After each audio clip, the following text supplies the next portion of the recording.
Hello everyone, my name is Jess Youst, and today I'll be speaking on the benefits of organ donation.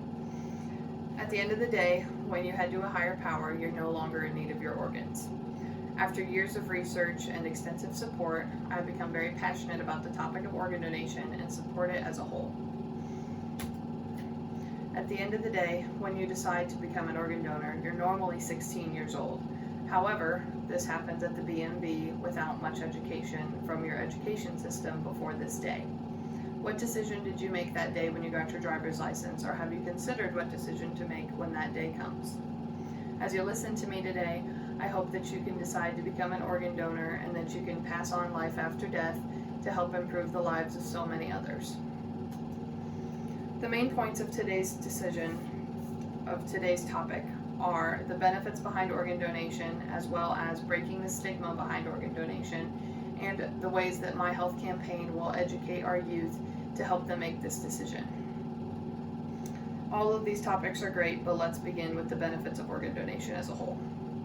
When looking at it, it's hard to ignore the many benefits that come about with organ donation.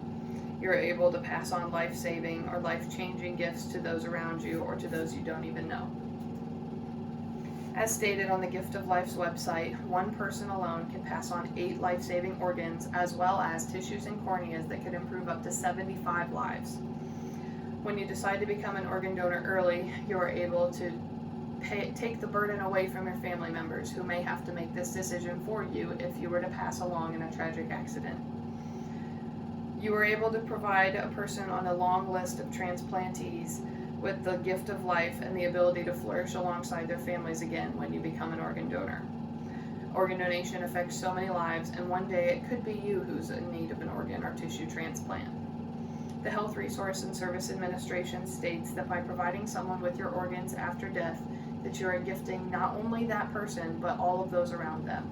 This is shared in the many, many stories that are on the Organ Donation's website from advocates as well as family members of and the recipients of organs. Behind all of these positive attributes, there's still a lot of questions and concerns behind the topic of organ donation as a whole. These questions and concerns come due to the limited education that we have on this topic, and currently there's a lot of stigma and hesitation behind signing up. Many myths are because this is not discussed, as well as a 2019 study by Penn Medicine shows that 95% of American adults say that they support organ donation, but only 54% of them are actual registered donors. Because of the lack of representation in the media and the lack of education in our school districts, there are still many myths. Some of these myths are that paramedics will not go to the same length to save your life if they discover that you are an organ donor. This is very untrue, as all emergency medical personnel will save everyone's lives just the same.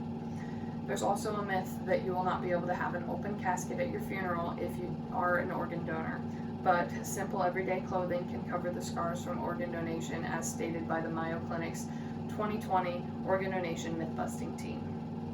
Both of these myths and many more have been debunked, but without the proper education, the truth is still withheld, which puts hundreds of thousands of awaiting patients on the organ transplant list at a disservice.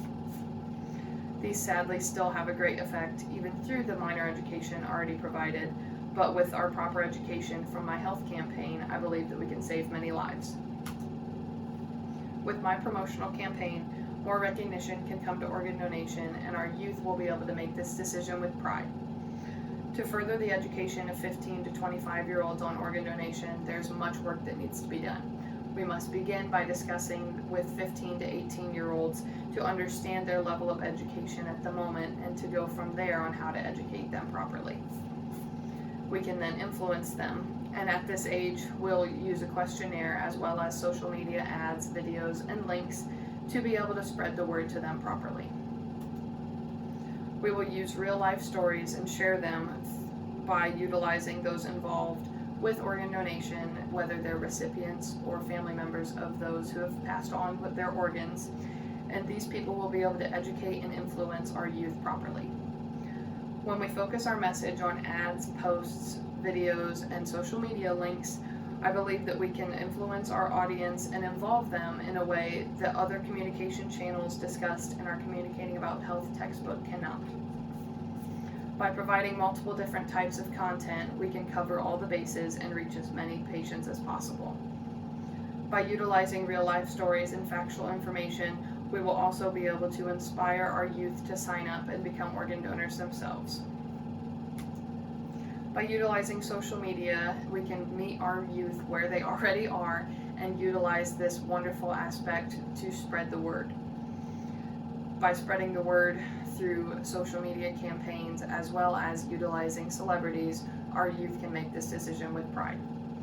Overall, organ donation is a beautiful sacrifice which can turn heroism out of a tragic event.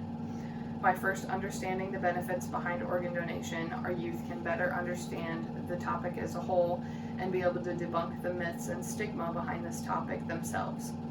Once our youth are shown our health campaign, they can also understand this decision and be able to make it with pride. As a donor myself, I hope that we can all decide together to become organ donors, but also to spread the word to those who may not be informed on the subject.